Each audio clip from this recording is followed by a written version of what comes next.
This is the new Audi A5 Sportback, and you can think of it as being a combination between the practical A4 saloon, which is like shampoo, and the stylish A5 Coupe, which is like conditioner. But why take two bottles into the shower when you can have a combined shampoo and conditioner, which is what the A5 Sportback is? It's practical and it's stylish. Why has someone given me anti-dandruff shampoo? What are they trying to say? It's really cheeky. Anyway, the A5 Sportback, so it starts from £33,000, and like for like, it's the same price as the A5 Coupe. Now, if you click up there to go to carwow.co.uk, you can compare offers from dealers and buy at a price you're confident in. And on average, people save £3,600 on a new car at Carwow. So, big thing about this car are the back doors. That makes it way easier to get into the back than the A5 Coupe. Also, the Sportback is slightly longer as well, so you get a lot more knee room than in the back of the Coupe, and it's just pretty much as room in the back as in the normal A4 saloon. If I sit up straight, headroom, that's all right as well, despite the sloping roofline. And yeah, one problem is this big hump in the floor there, which means this centre seat is only for occasional use.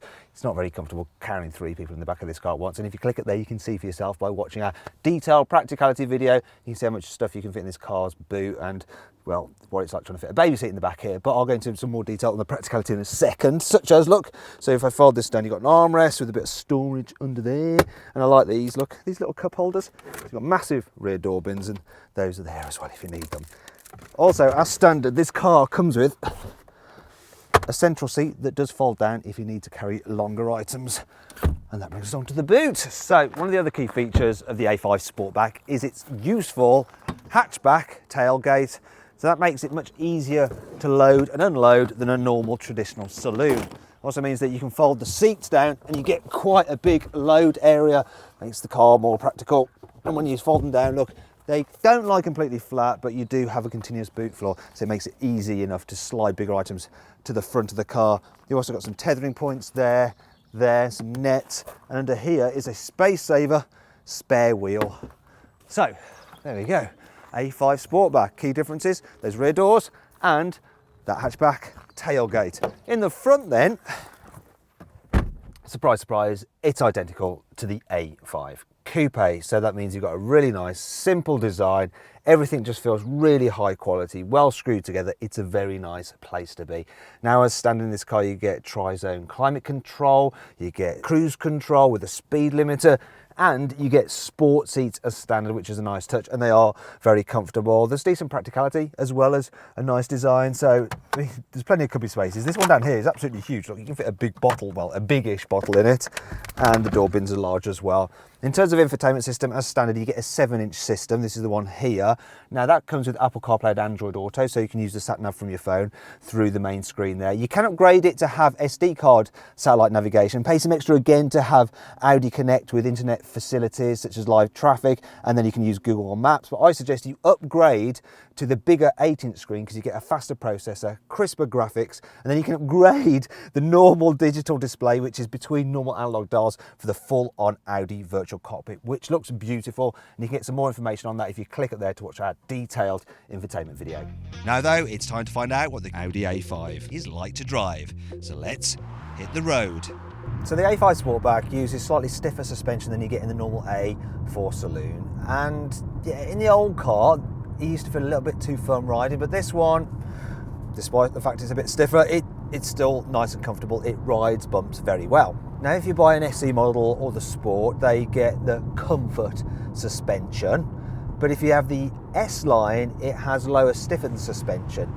And that does make it feel firmer the ride. But if you want to, you can ask your dealer to just fit you the car with the normal Comfort suspension, and then it's great. And really, if you are wanting to have the S line looks, the lower ride height and the big wheels, you might want to spend the £900 to get the optional adaptive dampers, because they have a sports mode and a comfort mode, and that rides even better than the standard car. But on the whole, yes, the A5 Sportback, it's a comfy car to travel in. It's quiet as well, and visibility on the whole is pretty good, although the rear window isn't the biggest, but it's not too bad. The controls, nicely weighted. Steering, sharp, accurate, and the car does handle very well. So this particular version is the front wheel drive model, and it grips as well as you need it to.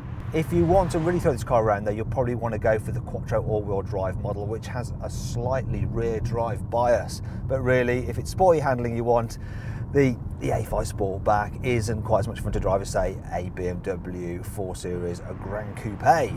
From launch, the engine choices will be a 2-litre diesel with 190 horsepower, and that's one fitted this car. It's the Ultra model, so it should give good economy. Audi claims around 68 miles per gallon, though in reality you're going to be looking around high 40s, low 50 miles per gallon. You can also get a 2-litre turbo petrol with 252 horsepower, and that's pretty blooming quick. And you'll also be able to get a V6 diesel with around 218 horsepower. You can also get a 3-litre V6 twin turbo petrol in the S5, which can do 0 to 60 in around 4.7 seconds. And whichever engine or gearbox you go for, they're all good. It's pretty difficult to go wrong, really. Now, a lot of you guys might be thinking, why the heck, Matt, aren't you driving the more exciting petrol? Well, if you click up there to join me for a 360-degree passenger ride, I will be driving the S5 and also be seeing how fast it can get to 60 miles an hour. Anyway, let's move on to 5 annoying things about this new Audi A5. The pointed design of the window means it's all too easy to accidentally spear yourself when you get in the car. That actually hurt. The rear windows only go down this far, which is rubbish. 2-litre diesel models come with a rather small 40-litre fuel tank, which means that the range isn't actually better than the 2-litre petrols, because that has a 58-litre fuel tank. While parking sensors are standard, you have to pay an extra £450 if you want a reversing camera on all models. The ISOFIX covers are really tough to remove, actually hurts your finger, and there's a good chance you'll lose them. However, it's not all bad. There's plenty to like about the new A5, such as these following features. You get an automated tailgate as standard, and you can choose how high it opens so that you don't bash it in a low-roofed garage. The predictive efficiency assistant uses sat-nav data to tell you how to drive more economically, depending on which road you're on. The A5 Sportback is up to 85 kilos lighter than its predecessor, which is like removing an average-sized man from the car. Go on, off you go, average-sized man. It's really cool the way you've got the temperature for the climate control actually in the dials.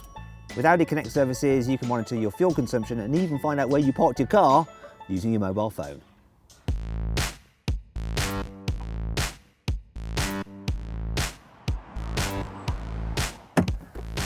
Now, if you click up there, you can get more information and save an average of £4,100 on a new Audi A5 Sportback at carwow.co.uk. So then, my verdict on this car: should you avoid it? Should you consider it? Should you shortlist it? Or just go right ahead and buy it? Well, I reckon you should shortlist the A5 Sportback. You see, I'd rather have it than the less practical A5 Coupe, but I'd still save myself some money and get an A4 Saloon. If you enjoyed this video, please like it and share it and subscribe to our channel. And if you click on the video windows, you can watch our detailed practicality, infotainment and 360-degree passenger ride videos. Now, did you spot the Easter egg in the video? It was the A5 size notepad and the car's false boot floor.